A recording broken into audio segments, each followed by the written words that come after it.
Yeah, very good afternoon, students. On behalf of Subhash Chandra Academy, I welcome you on this YouTube channel and I congratulate you for getting promotion in the next class.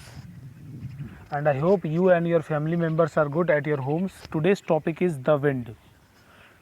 The poem's name is Wind, that is class 9th English Beehive.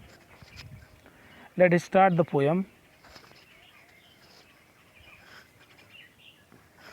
Wind comes softly, don't break the shutters of the windows, don't scatter the papers, don't throw down the books on the shelves.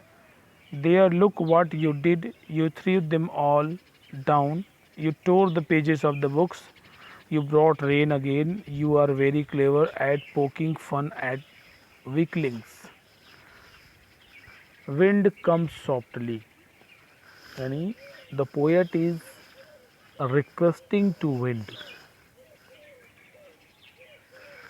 He is talking to wind. He is insisting to wind that, oh wind, come slowly, come softly, because if you blows fastly, you will break the shutters of the windows. You will scatter the papers. यानी जब हवाएं तेज चलेंगी तो Windows के shutters टूट जाएंगे, पन्ने बिखर जाएंगे, अलमारियों के बुक्स नीचे गिर जाएंगे. There look what you did you threw them all, और सारी चीज़ें नीचे ज़मीन पर आ जाएंगी. आप बुक्स के पेजेस भी फट जाएंगे. यू ब्रॉट रेन अगेन, ओ हवा तुम फिर से बारिश भी लाती हो. You are very clever at poking fun at weaklings, तुम्हें कमज़ोरों को सताने में मज़ा आता है. Frail crumbling houses, crumbling doors, crumbling rafters, तुम कमज़ोर चरमराते हुए घरों को, चरमराते हुए शरीर को और चरमराते हुए चीज़ों को, चरमराते हुए घरों को, दरवाज़ों को, घरों के पिलर्स को, लकड़ियों को, शरीर को, हर चरमराती हुई चीज़ को, यहाँ तक कि डरते हुए हृदय को. The wind god winnows and crushes them all, यानी ये हवा जो बहुत शक्तिशाली है, ये हर चीज़ को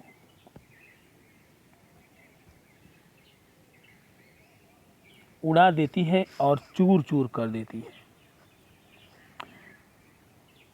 ही won't do what you tell him, हवा वो नहीं करती है जो आप उससे कहते हो.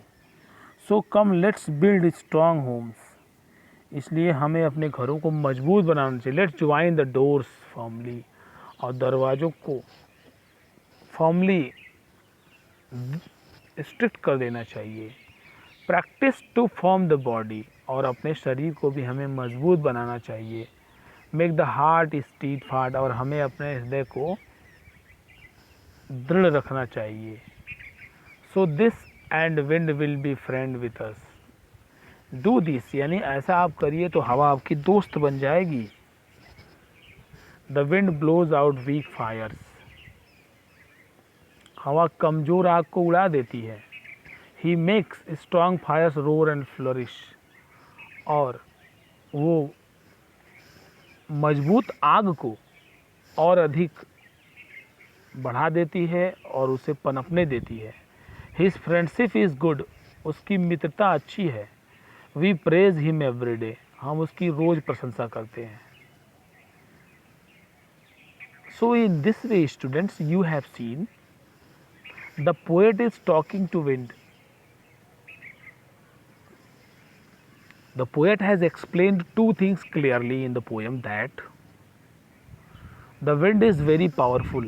You cannot control the wind, but you can be friend of wind. Suppose you have a cottage that is not very strong, then the wind will blows it out. The blows will crush and crumble it. But if you have a strong house made of bricks and cements and mortars, then wind will comfort you, because when it blows we feel better.